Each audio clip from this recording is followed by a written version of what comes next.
안녕하세요. 저는 60대 초반의 여성이랍니다. 남편과는 대학 동기였어요. 그러니까 나이도 동갑이에요. 친구로 오래 지내다가 남편의 갑작스러운 프로포즈로 결혼까지 하게 되었답니다.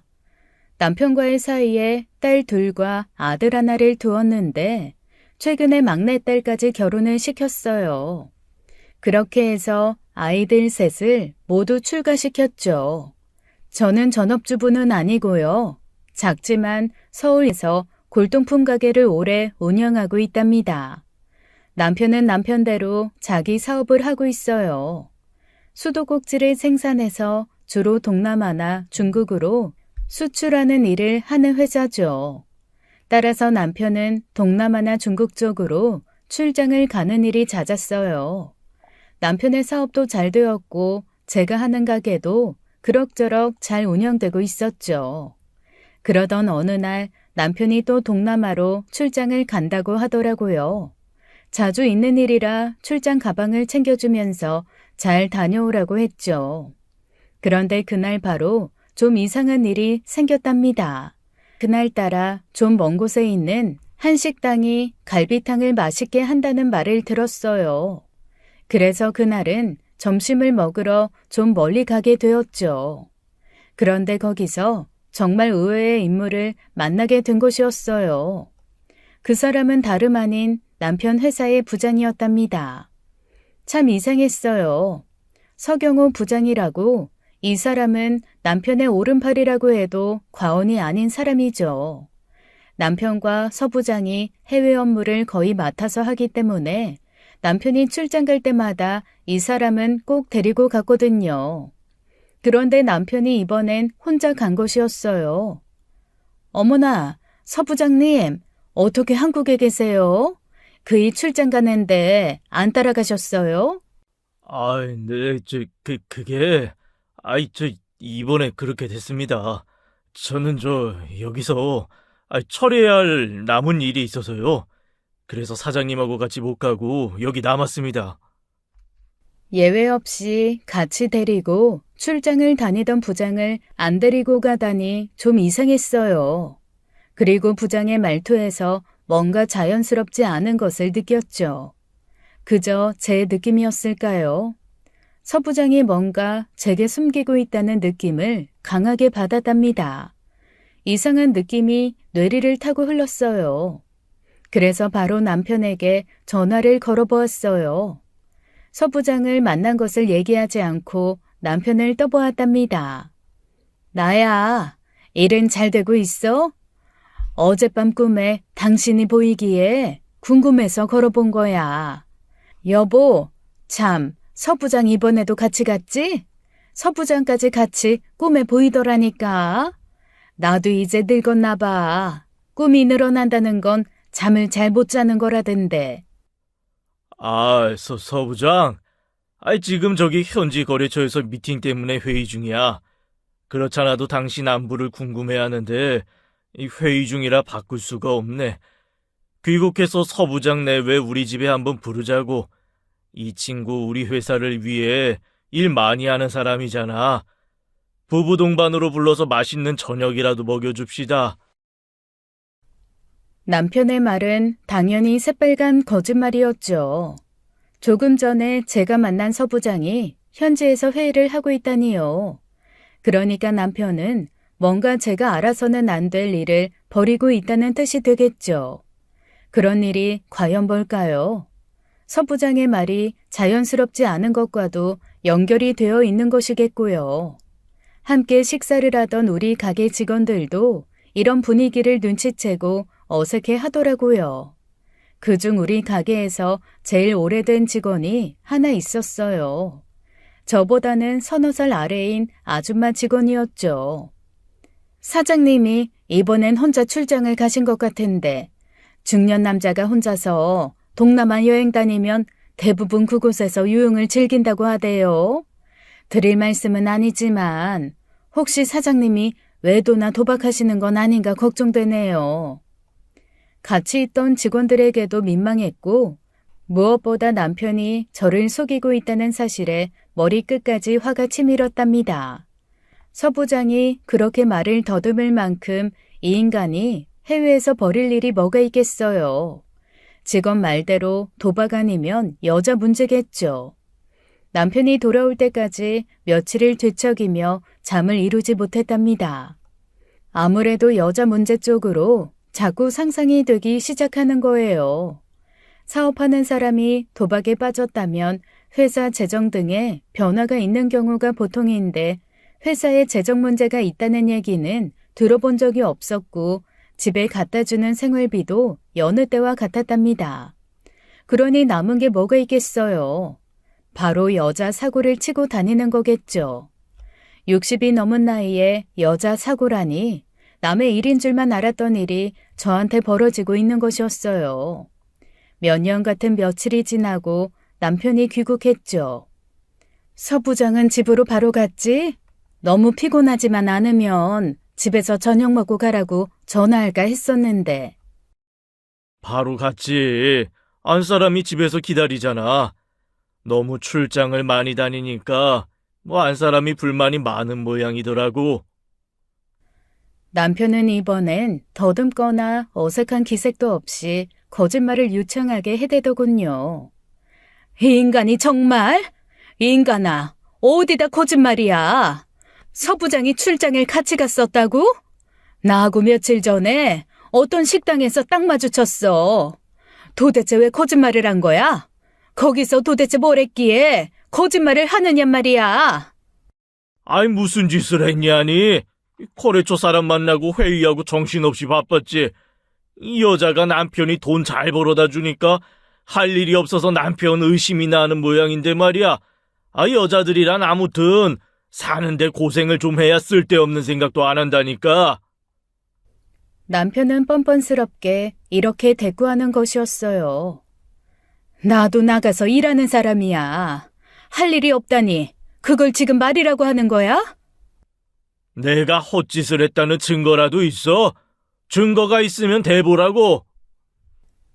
서 부장 데리고 갔다는 거짓말을 왜 했냐고. 다 이유가 있으니까 거짓말했겠지. 서 부장이 내 앞에서 얼마나 부자연스럽게 굴었는지 알기나 해? 그러니까 당신 헛짓하고 다니는 거 서 부장도 다 안다는 얘기지. 알긴 뭘 알아. 내가 도대체 뭘 잘못했다고 생난리야 난리가. 당신이 전화 걸어서 서 부장 찾았을 때 나 한창 거래처하고 미팅 중이었다고. 그래서 그냥 서 부장도 회의 중이라고 했던 거야. 미팅 중인데 왜 안 데리고 갔냐 등등 얘기가 길어질까봐 말이야. 아이고, 나 피곤해. 쓸데없는 소리 말고 저녁이나 챙기고 출장 가방이나 정리하라고. 이거야 뭔 과대망상증인지 피해망상증인지.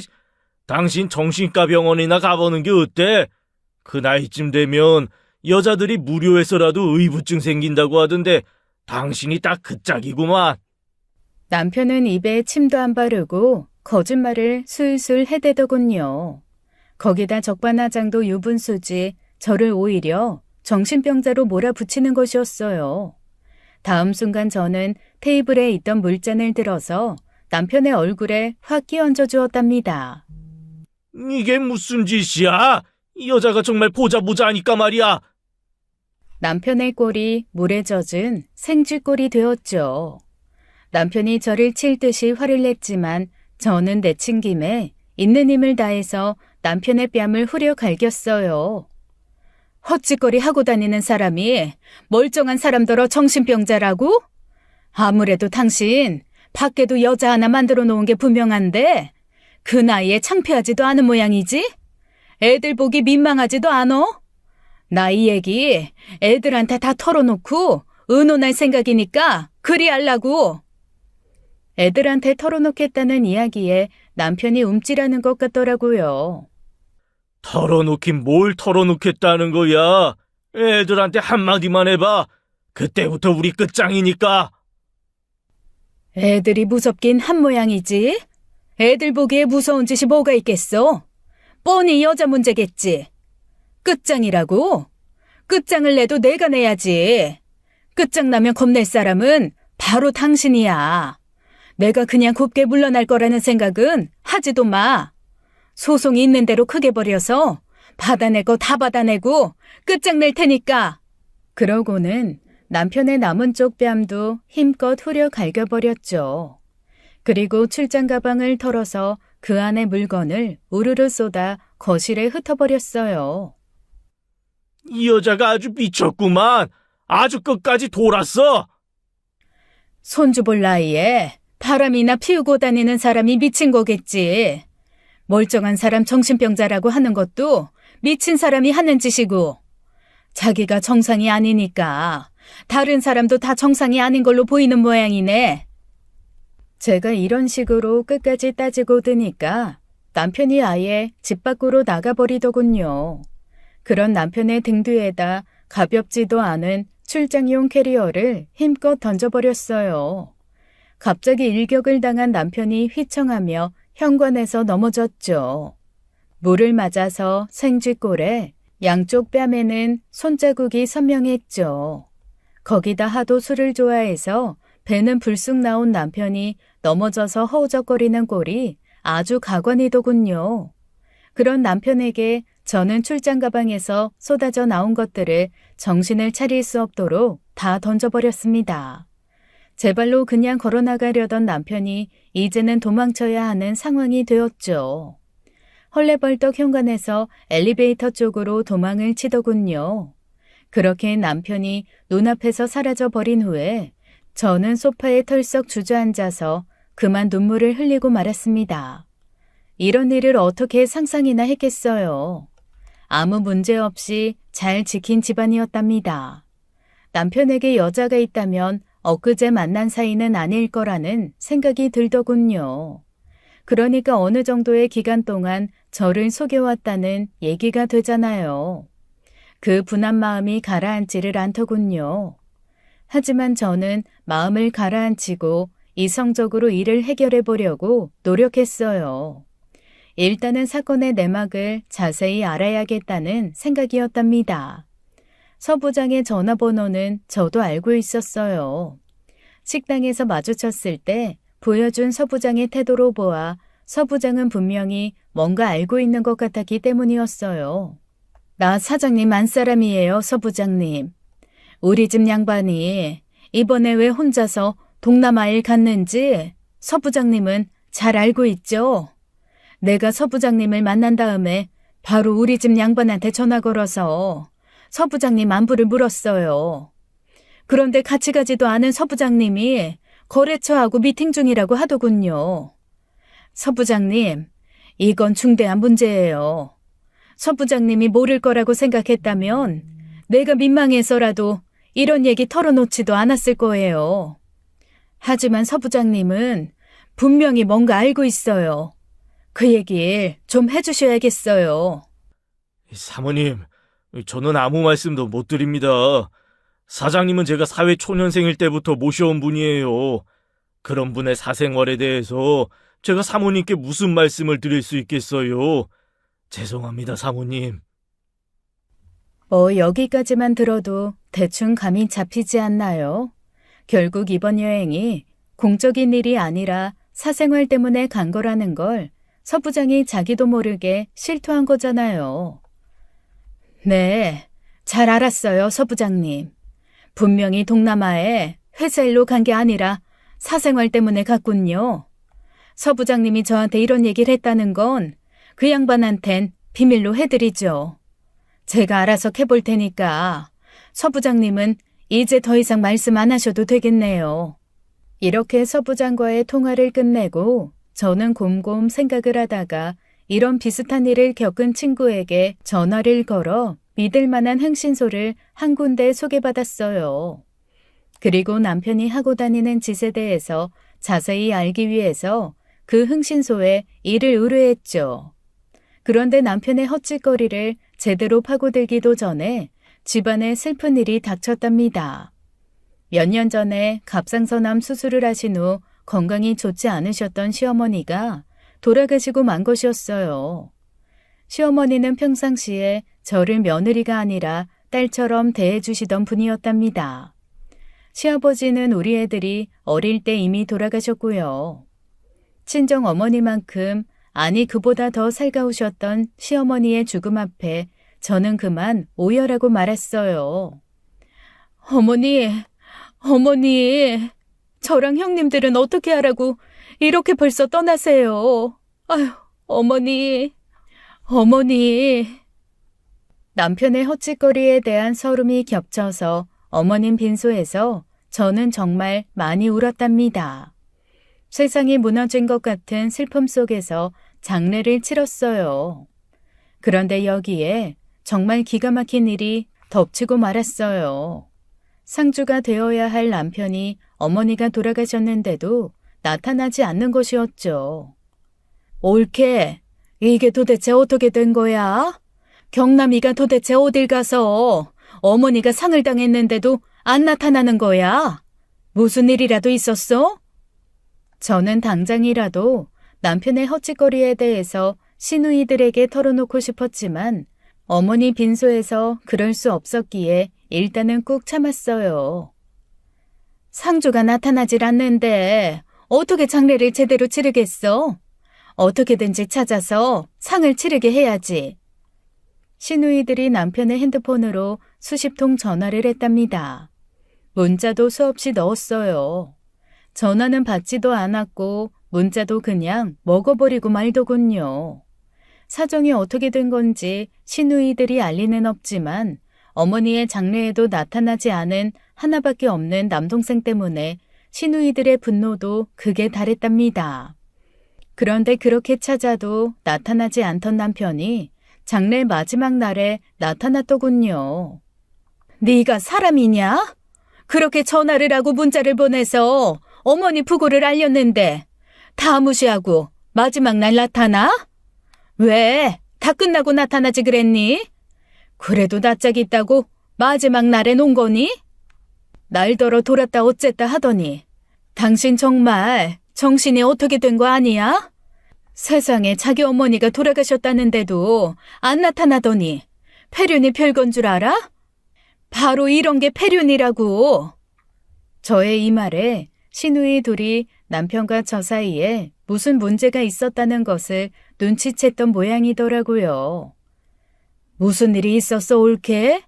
아니 무슨 일이 있었어도 그렇지. 하늘이 무너지는 일이 있어도 어머니 상은 치러야 할 거 아니야. 그런데 마지막 날 간신히 얼굴이나 디밀어? 네가 도대체 상주냐 문상객이냐? 너 그 나이 먹어서 이 누나들한테 한번 실컷 맞아볼래? 시누이들은 정말 남편을 죽도록 때려줄 기세였어요. 저 역시 그랬죠. 아무리 헛짓을 하고 다니면서 눈, 귀가 멀어도 그렇지 어떻게 어머니 장례에 나타나지 않을 수가 있나요? 어쨌든 마지막 날 어머니를 화장해서 추모공원에 모셨답니다. 몸과 마음이 모두 지쳐 있었어요. 시누이들도 마찬가지였죠. 장례 절차만 해도 힘든 일인데 나타나지 않은 남편, 동생 때문에 노심초사가 너무 컸었답니다. 사흘이 지나고 장례가 끝났지만 눈물이 멈추질 않았어요. 어머님의 빈자리가 너무나 컸습니다. 그런데 다음에 이어지는 남편의 말이 저와 시누이들을 어안이 벙벙하게 만들었어요. 어머니가 돌아가셨으니 이제 뒷일을 의논해야겠네요, 누님들. 딴 게 아니라 어머니가 남기신 재산 말이에요. 제사야 어차피 제가 모셔야 하니까 저한테 많이 돌아와야 하는 게 순리일 것 같은데요. 우리 시어머니는 살아생전 아프시기 전까지 작은 식당을 운영하셨더랬어요.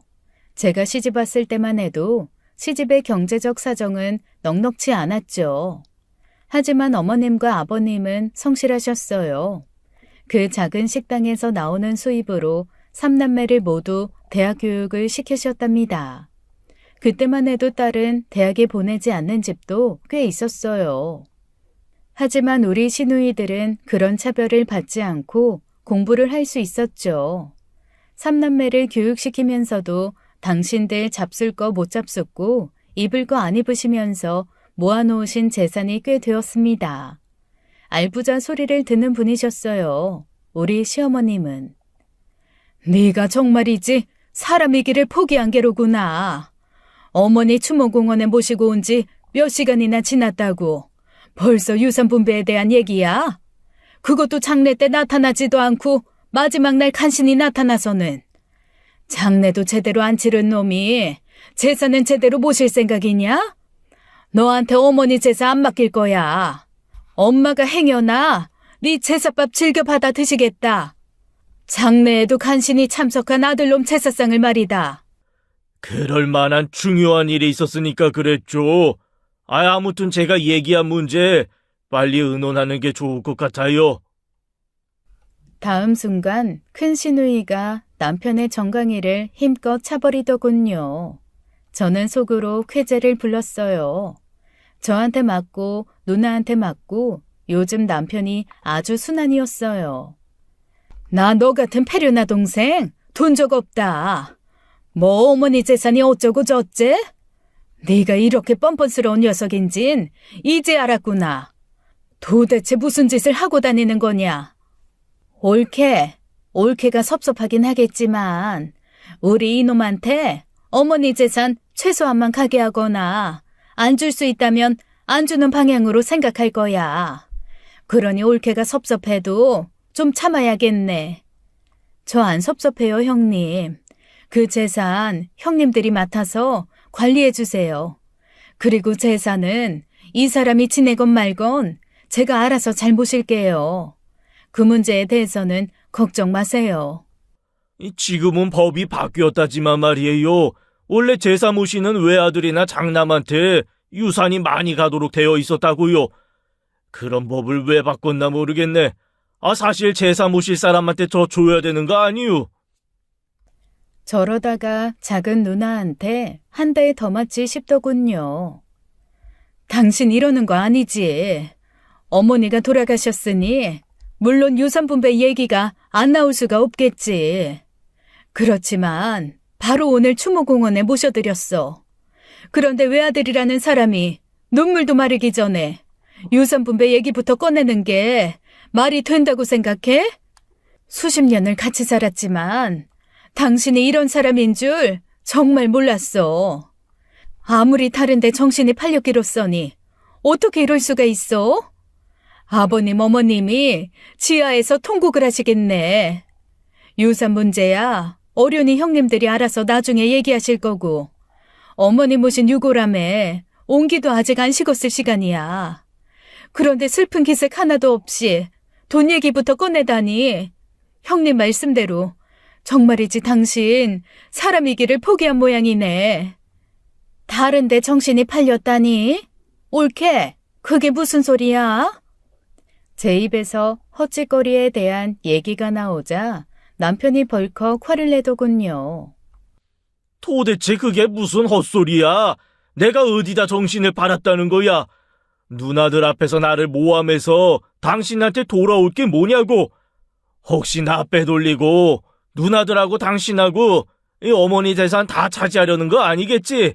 그럴 수도 있겠네. 워낙 사이 좋은 시어머니 며느리 사이에다가 또 신우 올케 사이였으니 말이야. 절대로 그렇게 되게는 안 둘 테니까 내 말 명심해두라고. 이 사람이 요즘 좀 수상하거든요, 형님들. 저는 서부장과 얽힌 남편의 수상한 행동에 대해서 집으로 가는 차 속에서 시누이들에게 일러 바쳤답니다. 그러니까 뭔가 우리 경남이가 바람을 피우는 것 같단 거야? 옳게 그게 정말 사실이야? 어떤 여자인지 모르겠지만 그 여자한테 미쳐서 어머니 장례에도 안 나타난 것 같아요. 단단히 홀렸나 봐요, 형님. 아휴. 제 마음속에만 간직하고 있던 말을 시누이에게 털어놓으니 갑자기 서름이 복받치더군요. 아무리 다른 여자한테 미쳤어도 그렇지. 올케가 뭘 잘못한 거 아니야? 서부장이 말하는 사생활이라는 게 뭐겠어요. 서부장은 그 이후에도 제가 몇 번 더 통화를 시도했지만 제 전화를 받지 않았답니다. 이런 얘기까지 시누이들에게 다 했죠. 시누이들이 더욱 흥분하더군요. 적당한 지점에서 헤어져서 각자의 집으로 가려고 했던 시누이들이 우리 집으로 모두 모였어요. 너 이실직고 해. 도대체 어떤 년한테 정신이 팔려서 이러는 거야? 어머니 아버지가 우리를 어떻게 키우셨는지 네가 잘 알잖니. 가난했어도 남의 가슴에 못 박는 일 없이 남 신세지지 않고 성실하게 살다 가신 분들이셔. 네가 그런 분들의 아들이란 말이다. 그런데 네가 올케 가슴에 못을 박고 집안을 난가로 만들어? 도대체 다 늙음하게 이게 무슨 짓이야? 왜? 그 여자가 한몫 단단히 가지고 오지 않으면 안 만나준대? 그러니 추모공원에서 떠나기도 전에 돈 얘기부터 한 거겠지. 바람을 피워도 격이 있다는데 어디서 아주 천박한 여자를 만나나 보네. 아니, 내가 바람을 피운다는 증거 있어? 증거 있으면 대보라고. 증거 내놔보라니까. 서부장 얘기부터 증거가 되지. 무슨 사생활을 즐겼는지 도박 아니면 여자겠지. 그런데 도박은 이리저리 따져봐도 아닌 것 같고 술이야 국내에서 섬으로 마시니 해외까지 나가서 몰래 마실 일은 없고 하나밖에 더 있어? 누님들, 이 여자가 요즘 정상이 아니에요. 이 서부장하고 어쩌고 저쩌고 했다는 것도 다 거짓말이고요. 내가 생각하기에 호강에 겨워서 의부증이 생긴 모양이에요. 이 골동품 가게야 그저 그렇게 지루하게 흘러가는 거고, 그러니 할 일이 뭐가 있겠어요? 집구석에 들어앉아서 망상이나 할 밖에요. 이렇게 오히려 저를 모함하는 거였어요. 제가 코웃음을 쳤죠. 흥신소를 붙여놓았다는 이야기는 하지 않았습니다. 이제 증거가 착착 모이겠죠. 그걸 눈앞에 들이댈 생각이었어요. 일단 시누이들에게 제게 맡기시라고 하고는 각자의 집으로 돌아가시게 했습니다. 너 멀쩡한 조강지 쳐두고 바람난 것만 밝혀지면 그야말로 그때는 아무것도 없을 줄 알아라. 네가 그렇게 탐내는 엄마 재산도 그렇고 우리가 오히려 올케한테 이혼하라고 할 거야. 그것도 위자료 듬뿍 받아서 말이다. 네 사업이 도대체 어떻게 시작된 사업이냐. 올케네 집에서 지원받아서 시작한 사업이지 않니. 네가 만약 바람을 피워서 이혼 소송이라도 들어가면 네 사업 휘청하거나 쓰러질 정도로 위자료 물어야 되는 건 잘 알겠지? 남편은 끝까지 제가 의부증 증세를 보이는 거라고 우기더군요. 서부장하고의 일은 제가 거짓말로 꾸며댄 것이라고 계속 주장하면서요. 인간이 어떻게 이렇게 뻔뻔스러울 수 있는지 이런 인간하고 30년이 넘게 같이 살아온 제가 오히려 혐오스러울 정도였습니다. 아이들 생각도 머리를 스쳤어요. 저런 아버지를 아버지라고 믿고 여전히 아무것도 모르는 아이들을 생각하니 벌써부터 같은 부모로서 미안하다는 생각이 들었답니다. 결국은 아이들 앞에서 부모가 갈라서는 꼴을 보이게 생겼으니 말이에요. 하지만 저는 남은 여생을 싸우면서 살아가는 꼴을 보여주는 것보다는 차라리 이혼을 하는 게 낫다고 생각했어요. 지금으로서는 저 인간이 만나고 있는 여자를 정리하고 돌아온다고 해도 절대로 받아줄 생각이 없었습니다. 시누이들이 모두 각자의 집으로 가고 집에는 남편과 저만 남았죠. 저는 당연히 남편에 대한 분노가 가라앉지 않았답니다. 이제 제대로 자세히 실토하시지? 다 늙어서 망신스럽게 어떤 여자를 만나고 다니기에 부모 장례식에도 안 나타난 건지 말이야. 일이 바빠서 연락을 못 받았어. 사업하는 사람이 일 바쁘면 핸드폰 못 볼 수도 있지. 그걸 가지고 폐륜이니 어쩌고 하는 거 내가 못 참아. 참지 마. 누가 참으래? 그래, 한번 대차게 싸워보자고. 누가 이기나? 뭐라고? 핸드폰을 마누라보다 더 품에 끼고 사는 사람이 바빠서 핸드폰을 못 봤다고? 도대체 아무리 바람이 나도 그렇지. 부모 장례식까지 무시해버렸으면서 양심의 가책도 없는 모양이지? 남편의 하는 말은 정말 모두 멍멍 개짖는 소리였답니다. 거래처 문제도 있기에 남편은 핸드폰에 온 신경을 집중하고 사는 사람이었어요. 거래처니 뭐니 하는 개소리 그만해. 핸드폰 진동으로 해놓고도 자다가도 벌떡 일어나는 사람이 일 때문에 바빠서 핸드폰을 못 봤다고? 핑계를 대더라도 말이 되는 소리를 핑계를 대라고. 왜? 그 여자가 어머니 장례식에도 못 가게 했어? 아, 그래서 장례식에도 못 온 거구나? 어떤 여잔지 알만하네. 뭔 개소리? 배웠다는 여자가 남편한테 하는 표현이 개소리? 어디 다시 한번 말해봐. 남편이 저에게 오히려 화를 내더군요. 그래, 다시 한번 말하지. 개소리 하지 말라고. 말했어. 그래서 어떡할 건데? 아, 기세로 봐서는 아주 패기라도 할 기세네. 어디 때려보라고. 때려보라니까. 남편이 정말 칠 듯이 저에게 대들더군요. 그러면 누가 겁나나요? 집안이 다 부서질 듯한 싸움이 한바탕 지나가고 우리 부부는 각각 다른 방으로 흩어져서 잤답니다. 아침이 되어 나가보니 남편은 벌써 출근을 했는지 집에 없더군요. 저 혼자 넘어가지 않는 아침밥을 꾸역꾸역 먹고 설거지를 하고 있는데 마침 제가 일을 의뢰했던 흥신소에서 연락이 왔어요. 사부님, 사장님이 지난번 동남아 출장에서 돌아오시자마자 다시 해외로 나가셨더군요. 그때 어떤 여자분하고 같이 나가신 게 확인이 됐어요. 사진은 택배로 전달해 드릴게요. 그러니까 뭔가요? 어머니 상을 당했을 때 남편은 다른 여자하고 해외에 있었다는 말이었어요. 하지만 핸드폰을 안 받은 건 해외에 있었다고 해도 말이 안 되죠. 요즘은 해외에서도 충분히 핸드폰 연락이 잘 되잖아요. 특히나 남편은 사업 때문에 해외에 나가도 로밍을 필수로 해가지고 나갔어요. 그러니까 어머니 부고를 알았으면서도 상간녀로 추측되는 여자와 여행 일정을 중단하지 않았던 거죠. 그리고 여행 일정이 끝나고는 장례 마지막 날에 나타난 것이었어요. 저는 이 일을 계기로 남편을 완전히 사람이 아닌 존재로 취급하게 되었답니다. 그리고 궁금해하면서 돌아간 시누이들에게도 이 사실을 분명히 알렸어요. 나 이제부터 당신 사람 취급 안 하기로 결심했으니까 나한테 사람 대우 받을 생각하지 마. 이 사진 똑똑히 보라고. 형님들 앞에서 모함이니 어쩌고 했었지?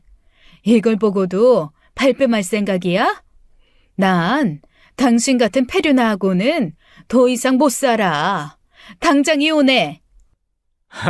이혼하자면 누가 무서워할 줄 알고?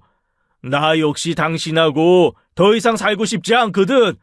여자가 고분고분한 데라고는 하나도 없고 말이야. 어디 여자 같아야 데리고 살지? 지금 내가 만나는 여자하고 당신을 비교하는 것도 아까워. 재산 분할하고 위자료 줄 테니 이혼하자고. 60이 넘은 내가 이 여자 때문에 청춘이 된 것 같다고 알아? 내가 아직도 젊다는 생각을 하게 해주는 여자야.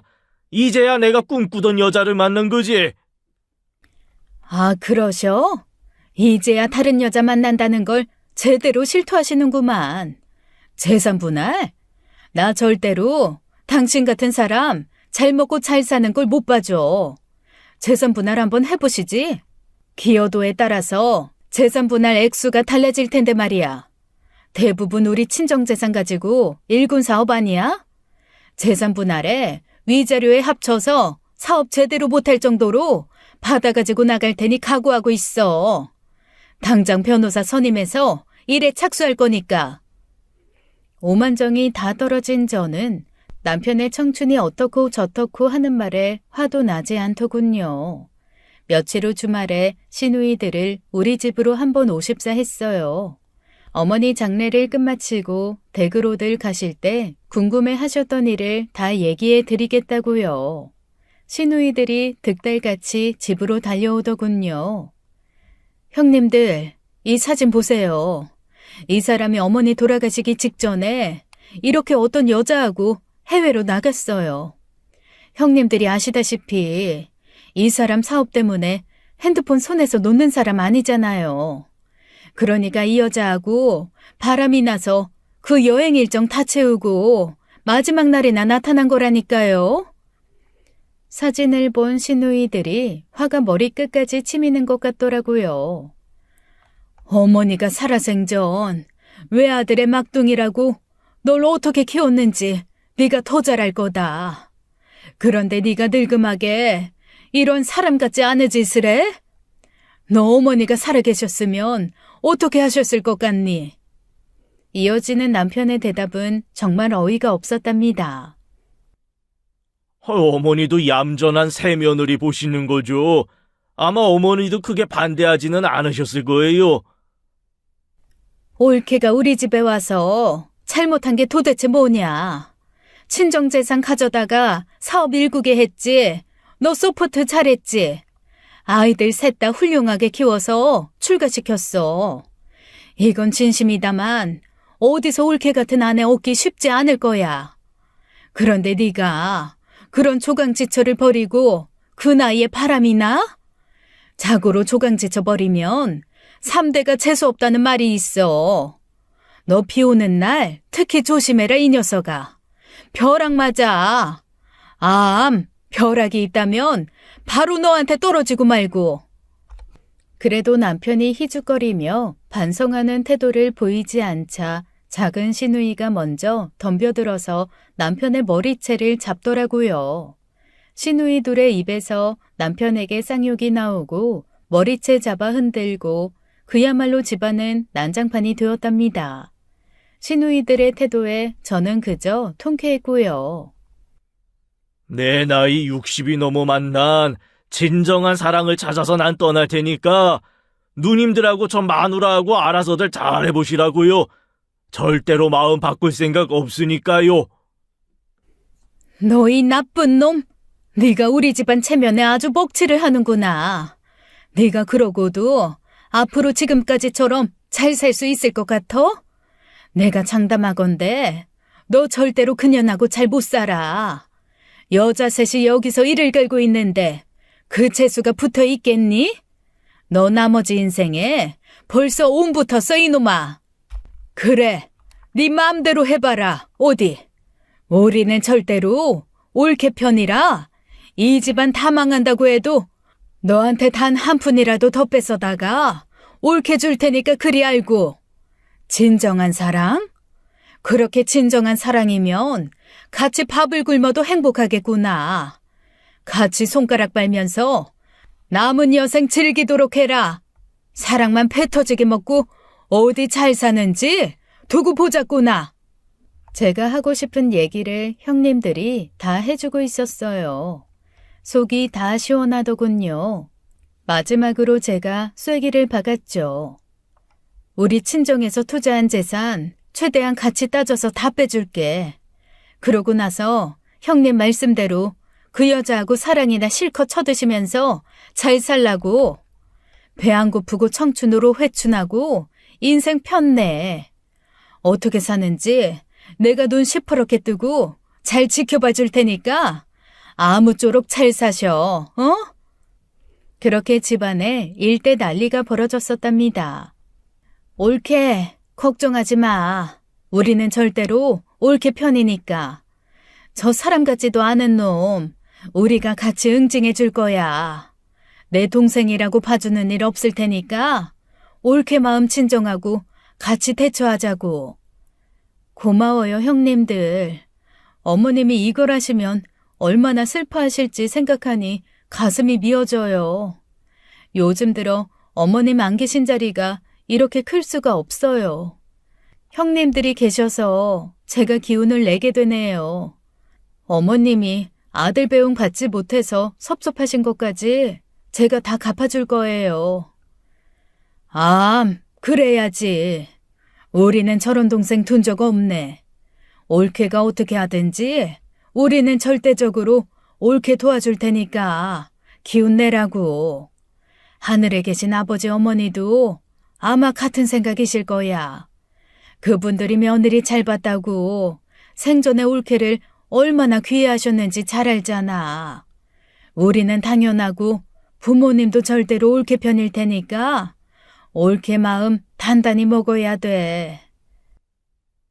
신우 올케들 사이가 아주 죽이 척척 맞는구만.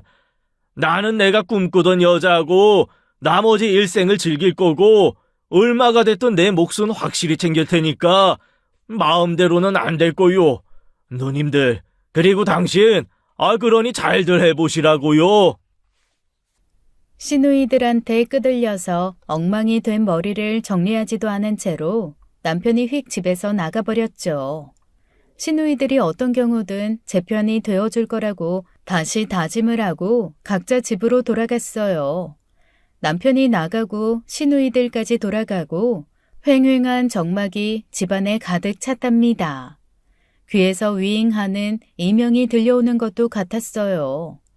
저는 한동안 정신을 차릴 수가 없었답니다.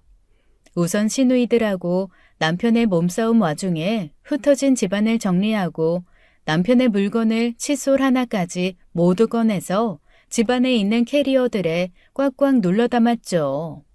남편이라면 아주 쓰던 물건까지 보고 싶지 않았으니까요.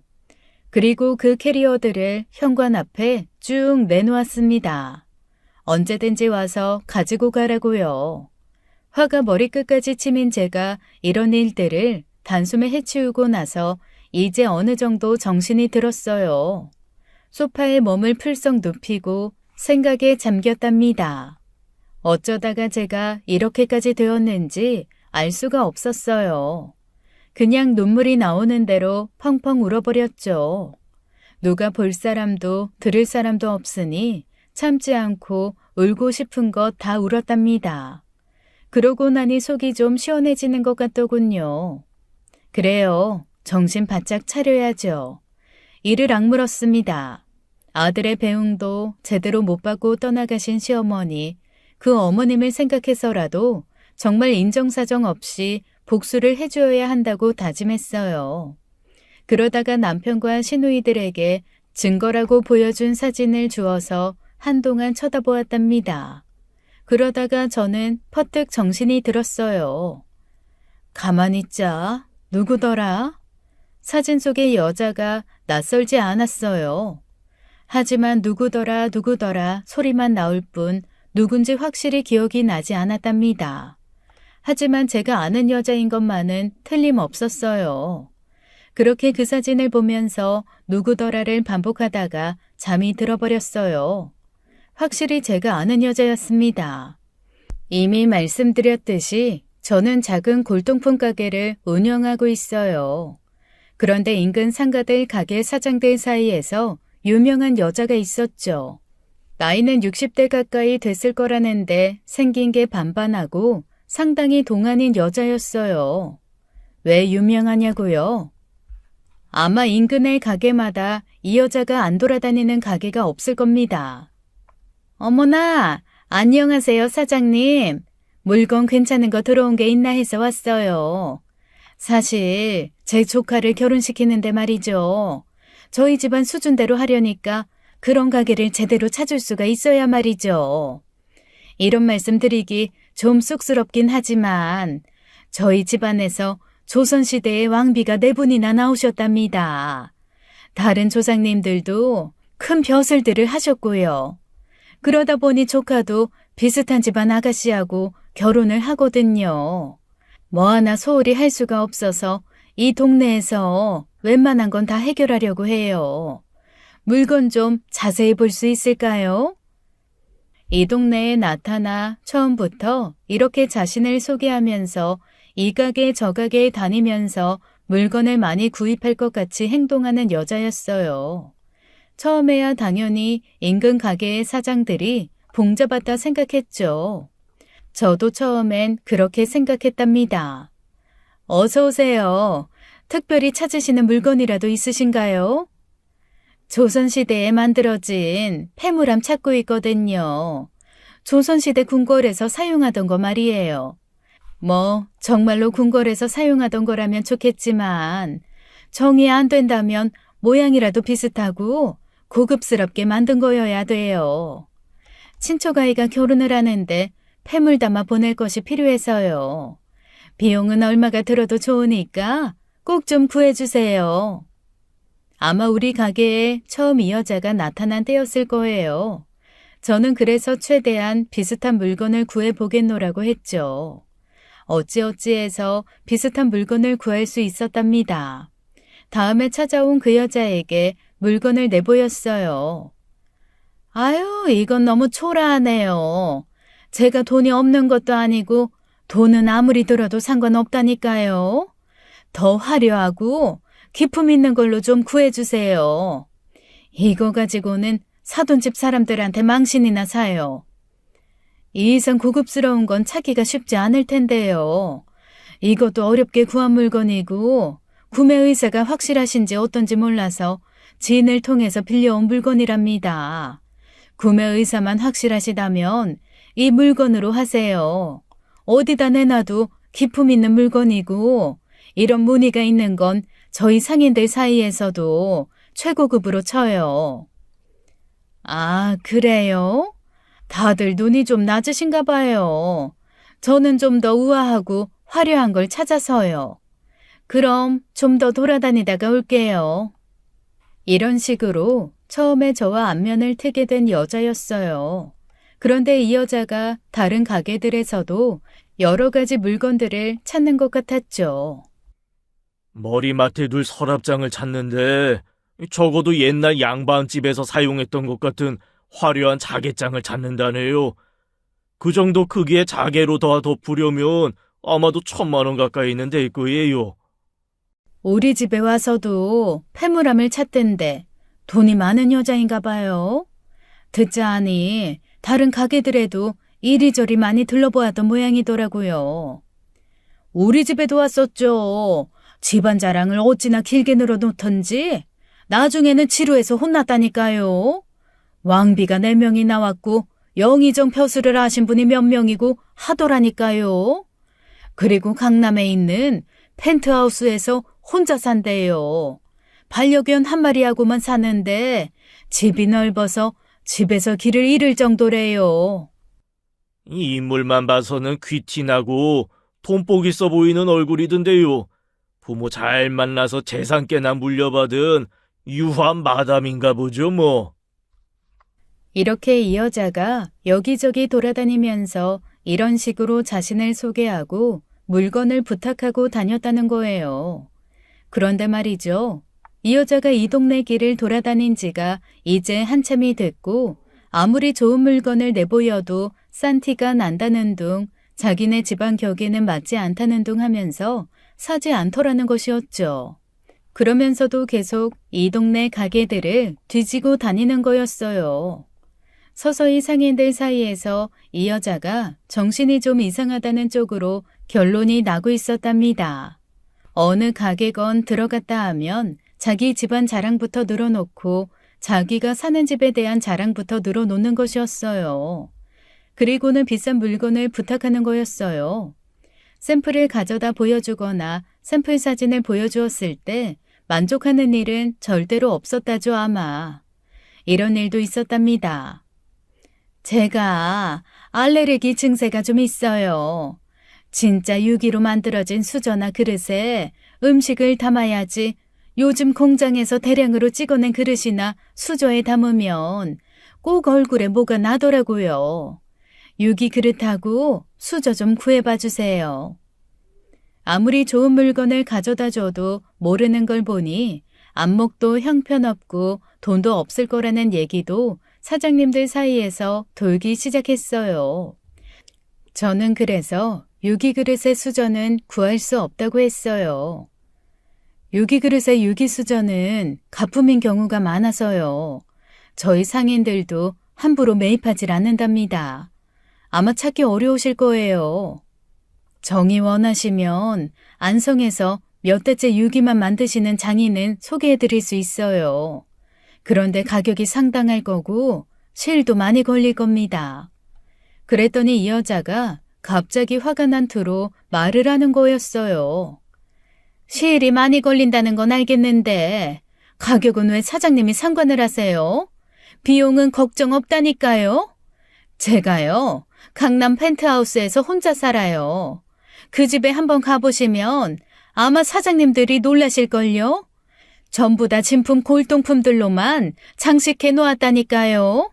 사진 한번 찍어서 보여드려요? 아니요. 굳이 그러실 필요는 없고요. 안성장인 소개해드릴까요? 연락처는 가지고 있는데요. 직접 가셔서 접촉하시는 게 나을 것 같아요. 아휴, 그런 물건 하나도 못 갖춰놓고 무슨 골동품 장사를 하신다는 건지 원. 사장님, 제 안목에 맞는 거 구해주시면 말이죠. 제가 소개할 사람들이 줄을 섰어요. 그런데 제 안목에 맞는 물건 하나 못 구하시는 거예요? 이런 식이었답니다. 왜 이 여자 얘기를 이렇게 자세히 했냐고요? 흥신소에서 남편과 같이 해외로 나갔다던 여자가 바로 이 여자였다는 것을 제가 퍼뜩 깨달았기 때문이었어요. 그러니까 숨 쉬는 것 빼고는 다 거짓말인 사람들 있잖아요, 왜. 거기다가 정신적으로 좀 이상하기까지 한 이 여자에게 멍청한 제 남편이 딱 낚인 거죠. 청춘으로 만들어준다느니 꿈꾸던 여자를 만났느니 하는 개소리가 생각나면서 남편이 저와 이혼하고 이런 미친 여자와 재혼한다니 깔깔 웃음까지 나오더라니까요. 황혼에 뜬금없는 사랑 타령을 하더니 아주 꼴 좋게 되었죠. 재혼하고 나서 화감이라도 걸려서 세상에서 사라져버려라 싶은 생각도 들었답니다. 뭐 정신병자를 만나든 정신과 의사를 만나든 이제 저와는 상관없는 일이었어요. 이미 남편이라는 작자는 제 머릿속에서 인간이 아니었답니다. 소송은 제가 원하는 쪽으로 잘 진행되었답니다. 남편 사업도 젊었을 때 우리 친정아버지의 자금으로 시작했고 이후 사업이 자리를 잡을 때까지도 저도 같이 운영에 참여했었어요. 거기다 이혼 사유가 남편에게 있었기 때문에 저는 그야말로 회사가 휘청할 정도의 위자료에 재산 분할을 받고 이혼했답니다. 그 미친 여자 상간녀에게도 물론 위자료를 지급하라고 소송을 제기했죠. 당연히 제가 승소했고요. 제가 생각하기로 그 여자에게서 받은 위자료는 남편 주머니에서 나온 것 같더군요. 그렇게 해서 남편과 저는 이제 완전히 남남이 되었어요. 아이들도 남편에게서 등을 돌렸습니다. 남편은 자식들도 아랑곳하지 않는 것 같더군요. 그 정신 이상한 여자만 있으면 된다는 남편에게 자식들이 눈에 보일 리가 없었죠. 아이들한테 알리겠다고 처음에 제가 엄포를 놓았을 때만 조금 움찔했고 나중에는 아버지로서의 체면이고 뭐고 다 집어 던지는 것 같더라고요. 그렇게 인간 같지 않은 남편과 손절을 하고 평온하게 몇 달이 흘렀습니다. 뜻밖의 남편에게서 전화가 걸려왔어요. 아, 여보, 나 미칠 것 같아. 나 좀 만나줘, 여보, 응? 아, 이 여자가 아주 나를 미치게 만들고 있어. 내가 이러다가 정신병원에 갈 것 같아. 멀쩡한 사람을 의부증이니 뭐니 해서 정신병자 취급하더니만 왜 당신이 정신병원을 간다는 거야? 한참 알콩달콩 잘 살아야 할 때 아니야? 아, 꿈만 꾸다가 깨보니 현실은 달랐나 봐. 그리고 청춘을 찾았다더니 목소리는 더 늙었는데? 그러면 그렇지. 당신 같은 사람이 잘 살면 하늘이 저렇게 우리 머리 위에서 파랗게 빛나겠어? 이미 무너지고 없겠지. 여자한테 홀려서 자기 부모 장례식에도 안 나타나더니만 하늘이 무서운 줄 이제야 알았나 보네. 아이, 내 핸드폰을 하루에도 수십 번씩 검사를 한다고. 거기서 여자 이름만 나왔다 하면 이 집안에 있는 물건을 다 부수질 않나? 나를 패질 않나? 난리를 치는 거야. 거래처 여사장들도 많은데 말이야. 거기다가 미친 사람처럼 쓰레기들을 집안에 모아들이는데 아이, 그게 다 조선시대나 고려시대 골동품이라나 뭐라나. 아이, 온갖 미친 짓을 다 하고 있어. 의부증이 한번 도지면 나를 패는 건 물론이고 자해까지 한다니까. 하루에도 몇 번씩 아파트 베란다에서 뛰어내린다고 난간에 기어 올라가. 아이, 정말인지 못 견디겠어. 도대체 그래서 날더러 어쩌라고? 이혼한 남편이 재혼한 여자에게 찾아가서 상담사 역할이라도 하라는 거야, 뭐야? 새 청춘도 선물 받았겠다. 꿈꾸던 이상형이겠다. 청춘 즐기면서 꿈이나 꾸라고. 의부증에 미친 짓에 그것도 다 꿈인가 보네. 그러면 놔두면 조금 있으면 깨겠네 뭐. 참고 데리고 살아야지. 설마 이혼 2번씩이나 하려는 건 아니겠지? 그 꿈꾸던 여자하고 실컷 악몽이건 길몽이건 꿈이나 많이 꾸시고 일생을 청춘으로 사셔. 그런 김에 아들이나 하나 낳아서 귀하게 키워보시든가. 이런 걸로 사람 귀찮게 하지 말고. 알았어? 저는 이렇게 말하고는 일방적으로 전화를 팅 끊어버렸답니다. 그리고 정확히 한 달 후 생각지도 않게 경찰에서 제게 전화가 걸려왔어요. 전 남편이 병원에 있다는 거였죠. 그 사람하고 저하고는 이제 상관없는 사이인데요. 이미 이혼한 전 남편이에요. 이혼하고 나서 바로 재혼했으니 그 여자한테 연락해보세요. 무슨 일인지 모르겠지만 저와는 상관없는 일 같습니다. 그 전 남편 되시는 분이 사모님께 연락해달라고 하셨어요. 그래서 연락드리는 겁니다. 생명에 지장은 없지만 중상이라고 할 만큼 꽤 많이 다치셨어요. 오랜 기간 치료받으셔야 할 만큼 다치셨습니다. 꼭 좀 연락해달라고 하시던데요. 생명에 지장은 없지만 꽤 많이 다쳤다. 이건 또 무슨 소식인지 알다가도 모를 일이었어요. 황당하긴 하지만 일단 병원에 가보기로 했죠. 가보니 남편은 입원한 상태인데 팔 하나와 양쪽 다리에 깁스를 하고 있었어요. 그뿐만 아니라 목에까지 깁스를 하고 있더군요. 딱 보기엔 영화에 나오는 미이라 같았어요. 그 밖에도 여러 군데가 찢어져서 봉합 수술까지 했다더군요. 그 여자한테 골프채로 죽도록 두들겨 맞았어. 웬 여자가 힘이 그렇게 센지 말리지도 못하겠더라고. 집 안에 있는 웬만한 물건은 다 부셔졌고 내 손으로 간신히 119에 전화해서 이 병원에 왔어. 하도 날뛰니까 할 수 없이 신고해서 그 여자 지금 경찰서에서 조서받고 있고 경찰이 그러는데 중상해죄가 적용될 수도 있대. 아이고, 새 청춘이 모양새가 왜 이렇대? 혹시 맞은 게 아니라 밤에 너무 힘쓴 거 아니야? 조심해야지. 60대 청춘이 30대 청춘하고 같겠어? 그리고 이게 꿈꾸던 일이란 말이지? 그 꿈 한번 되게 이상하네. 뭐 다친 거야 곧 나을 테니까 조금 참으셔. 청춘도 돌려준 사람이지.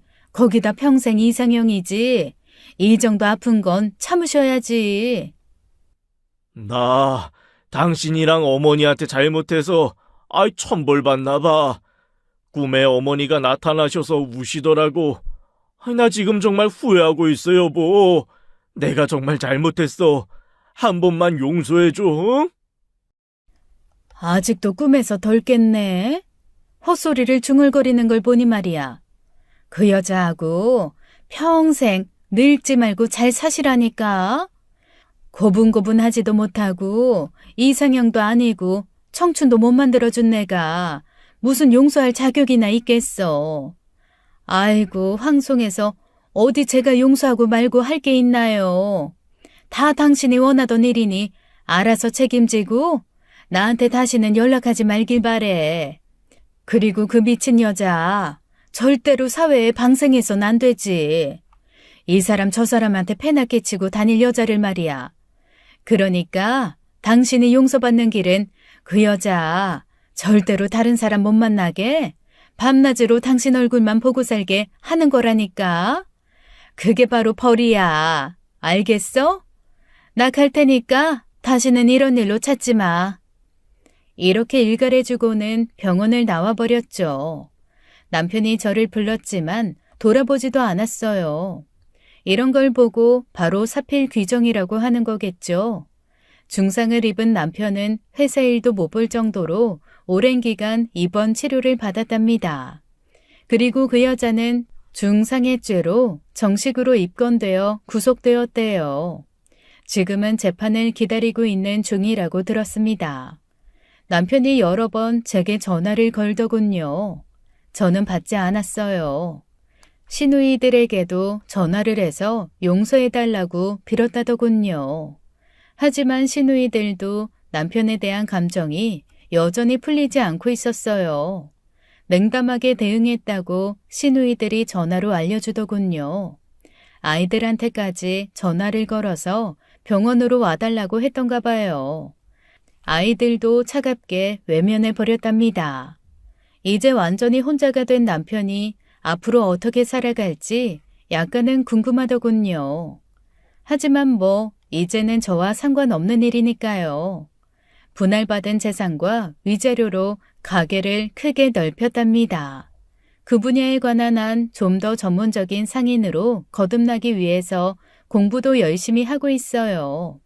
저야말로 이제 인생 제2막을 시작하고 있답니다. 제가 좋아하는 분야에 몰두하면서 하루하루 보람있는 나날을 보내고 있죠.